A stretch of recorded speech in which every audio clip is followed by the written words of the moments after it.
Hi everyone, हम लोग quantization की बात कर रहे थे और हमने देखा था कि क्वांटाइजेशन अब तक जो हमने किया है वो ये है कि हमारे पास एक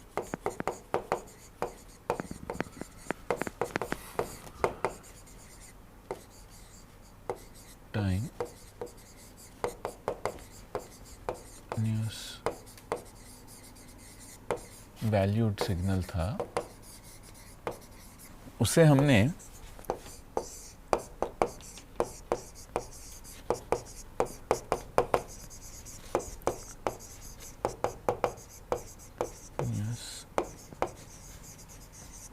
वैल्यूड सिग्नल बनाया, उसे हमने सैंपल करके discrete time continuous valued signal बनाया। फिर हमने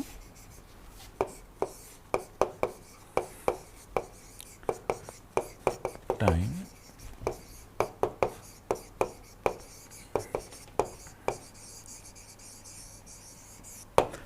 discrete time discrete valued signal बनाया, जिससे कि मैं इसे ऐसे भी लिख सकता हूं कि xt से मैं लाया xn और उससे मैं लाया x hat यहाँ। तो इसमें मैंने एक पूरे सिस्टम में क्वांटाइजेशन एरर आ गया। xn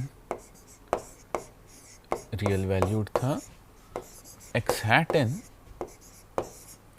एक सेट b1 b2 bn एक ऐसे सेट का एलिमेंट है। सो ये क्वांटाइजेशन के बाद जो हमारे पास सिग्नल x hat n आता है वो एक finite set b1 b2 bn इसमें है। तो अब क्वांटाइजेशन पर ये एक discrete time discrete valued signal है। हमें discrete time discrete valued signal नहीं चाहिए, हमें एक डिजिटल सिग्नल चाहिए। डिजिटल सिग्नल मतलब जो कि, अब डिजिटल सिग्नल की डेफिनेशन पर अगर मैं जाऊं तो डिजिटल सिग्नल होता है सिग्नल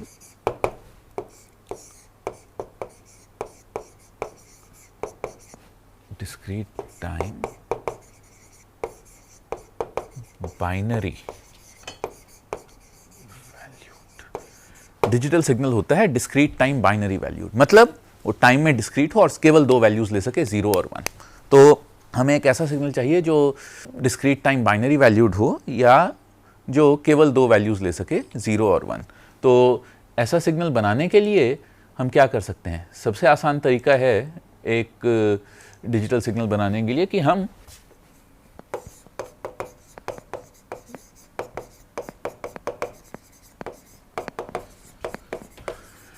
डिस्क्रीट से डिजिटल सिग्नल बनाने के लिए हर डिस्क्रीट वैल्यू को एक डिजिटल कोड दिया।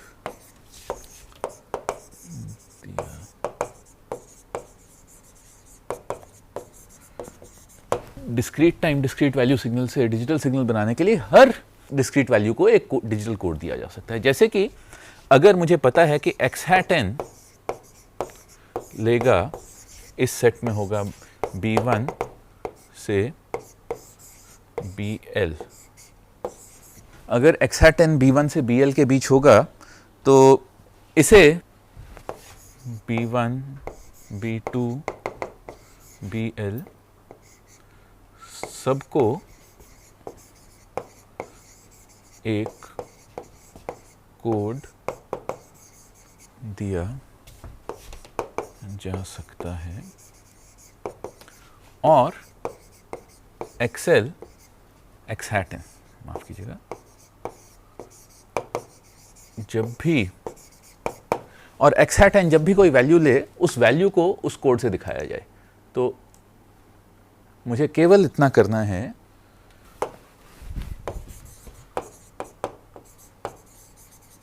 वैल्यू ले उसे उस कोड से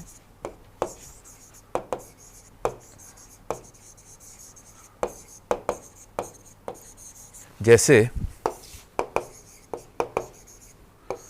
B1 B0 को मैं दे सकता हूँ 0 0 0 0, B1 0 0 0 1 ऐसे। तो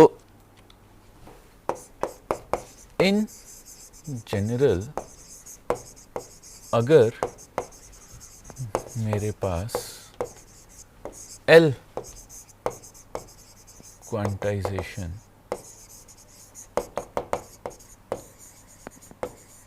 लेवल्स हैं,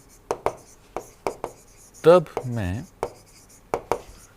R equals log to the base 2L ceiling, तब मैं R equals log to the base 2L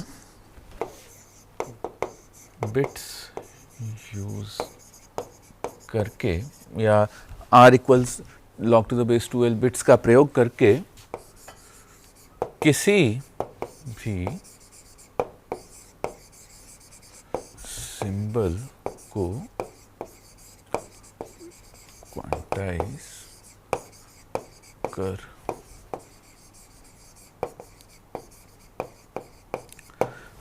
तब मैं किसी भी सिंबल को क्वांटाइज कर सकता हूं। तो ये मेरे पास क्वांटाइजेशन आ गया कि अब मैं कोई भी क्वांटाइज्ड वैल्यू लूं, उसे मैंने एक आर्बिट कोड, तो मैं ये लिख सकता हूं कि xn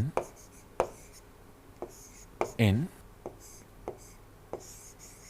और xn से मैं या एनकोडिंग का प्रोसेस अगर मैं लिखूं तो एनकोडिंग x hat n को एक बिट स्ट्रिंग मान लीजिए x या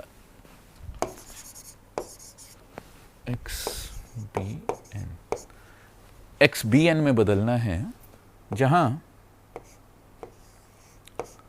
xbn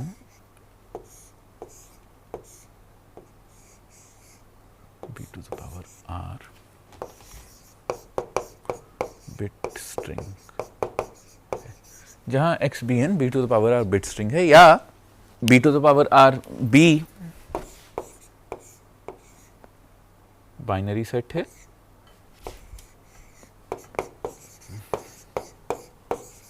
b बाइनरी सेट है 0 1, और b r बिट स्ट्रिंग्स का सेट है। तो मैं ये स्पेसिफाई कर देता हूं कि b r लेंथ r की बिट स्ट्रिंग्स का सेट है। इसी के साथ हमारे पास क्वांटाइजेशन की एक और प्रॉब्लम आती है कि जब हम क्वांटाइजेशन की बात करते हैं तब हमने देखा है कि अब हम चाहेंगे कि क्वांटाइजेशन में जो क्वांटाइजेशन नॉइज है या क्वांटाइजेशन एरर है वो होता है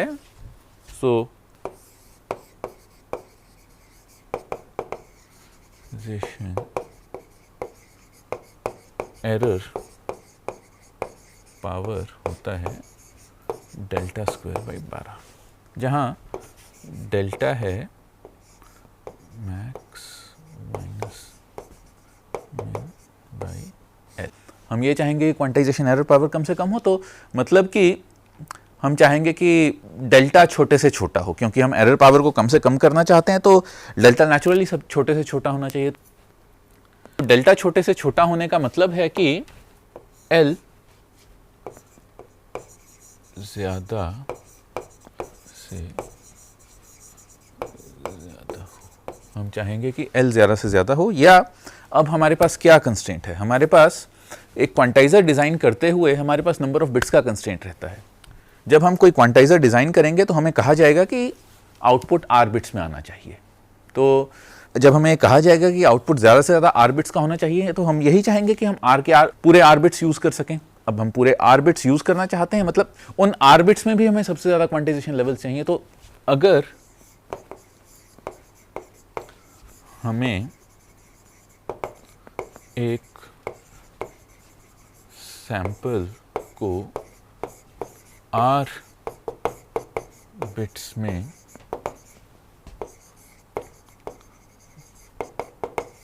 क्वांटाइज करना है, तब हम उसे L equal to 2 to the power R levels में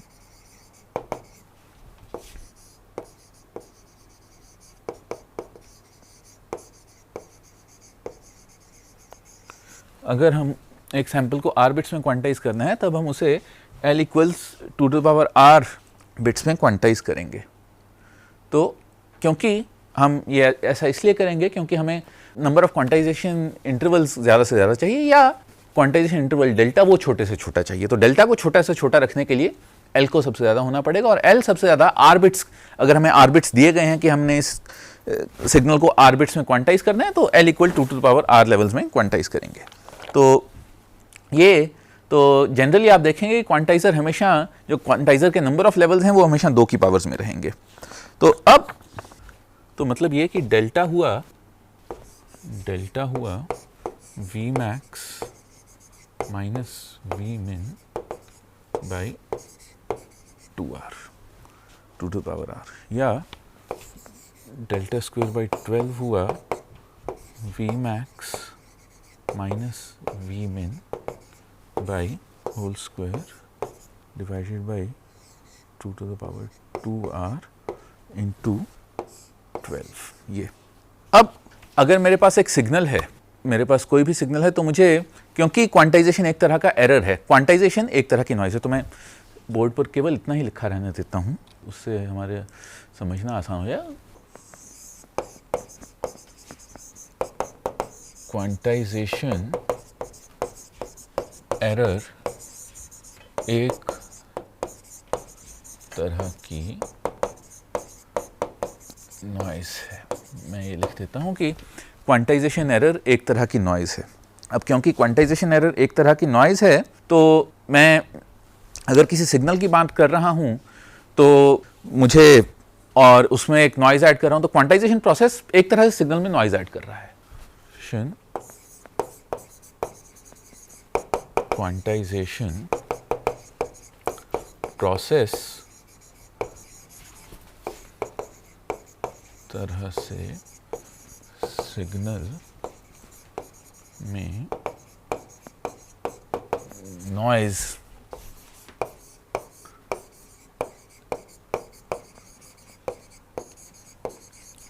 क्वांटाइजेशन प्रोसेस एक तरह से सिग्नल में नॉइज ऐड कर रहा है। तो क्वांटाइजेशन एरर एक तरह की नॉइज है, और क्वांटाइजेशन का प्रोसेस एक तरह से सिग्नल में नॉइज ऐड कर रहा है। तो अब हम ये चाहेंगे कि हमें सिग्नल और क्वांटाइजेशन नॉइज की रेशियो चाहिए, या हमें ये चाहिए कि अगर हमारे पास सिग्नल है तो सिग्नल में नॉइज़ आ रही है, जैसा कि हमने नॉइज़ में पहले देखा था, तो हमने ये देखा था कि सिग्नल की अपनी पावर की कोई वैल्यू नहीं होती, नॉइज़ की अपनी पावर की कोई वैल्यू नहीं होती, हमेशा सिग्नल और नॉइज़ की एरर पावर की बात होती है। तो मैं वैसे ही कहता हूँ, तो हम बात करेंगे signal to quantization noise power, या इसे हम बोलेंगे SQ। तो SQNR के लिए मैंने ये देखा है कि SQNR के लिए मैंने क्वांटाइजेशन नॉइज पावर तो निकाल ली। अब मैं सिग्नल पावर की बात करता हूँ। सिग्नल पावर निकालने के लिए मान लीजिए सिग्नल पावर P को मैं लिख सकता हूँ V max minus V min whole square K। ये K एक कांस्टेंट है। जनरली मैं किसी भी सिग्नल की पावर को उसके मिनिमम और मैक्सिमम एम्पलीट्यूड के डिफरेंस के स्क्वायर की तरह और उसमें एक मल्टीप्लाइंग कांस्टेंट K डालकर लिख सकता हूं। तो SQNR हुआ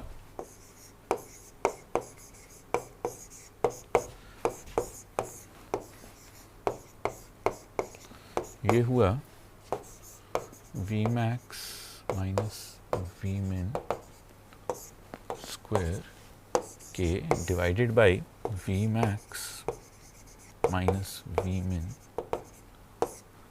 स्क्वायर 12,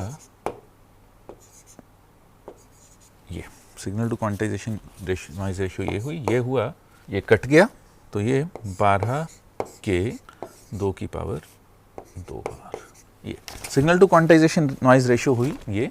या अगर मैं इसे डीबी में लिखने की कोशिश करूंगा डेसिबल्स में, तो डीबी में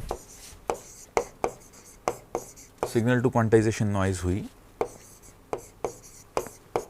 10 log 10 12 के इंटू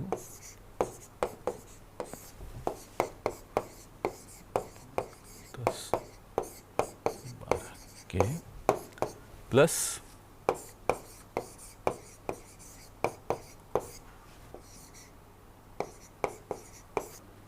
इसे अगर मैं दोबारा लिखूंगा तो ये होगा 10 log 10 12 के प्लस 20R 10 log 10 2, ये होगा, अब log टू द बेस 10 2 होता है 0.3, तो 0.3 लगभग 0.3 0.3 into 20 is 6R plus 10 log 10 12 के, ये तो ये नंबर ऑफ बिट्स का एफाइन फंक्शन होगा और ये आर में एफाइन होगा, यानी कि जैसे जैसे मैं आर बढ़ाता जाऊंगा signal to quantization noise ratio decibels में बढ़ती जाएगी। या मैं ये भी कह सकता हूं कि जो signal to quantization noise ratio है वो क्वांटाइजेशन पावर आप देखेंगे नंबर ऑफ बिट्स के साथ एक्सपोनेंशियली डिके कर रही है, और साथ साथ signal to quantization noise ratio decibels में नंबर ऑफ बिट्स के साथ लीनियरली या एफाइन फंक्शन, इसको y इक्वल्स एम, यहाँ पर मुझे ये बताना ज़रूरी है कि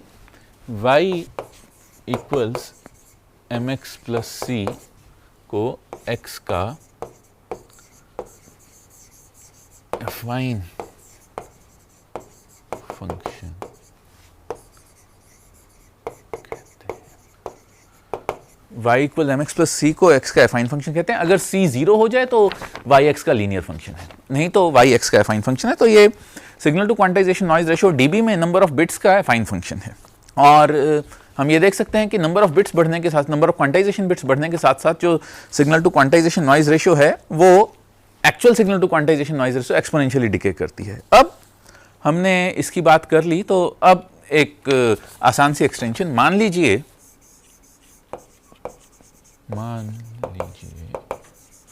कि मैं एक सिग्नल को b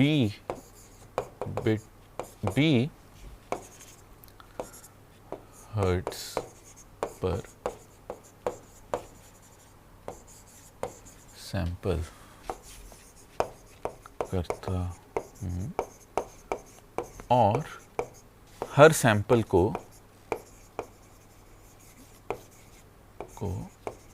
L equals 2 to the power R levels पर क्वांटाइज,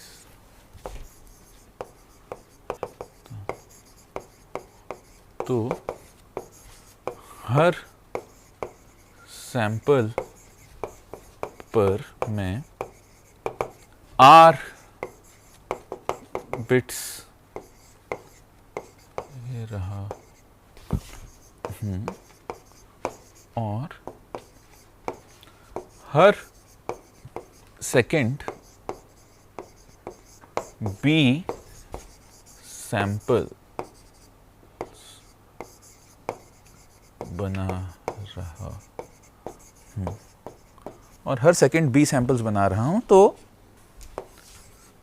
बिट रेट हुआ BR बिट्स पर सेकेंड।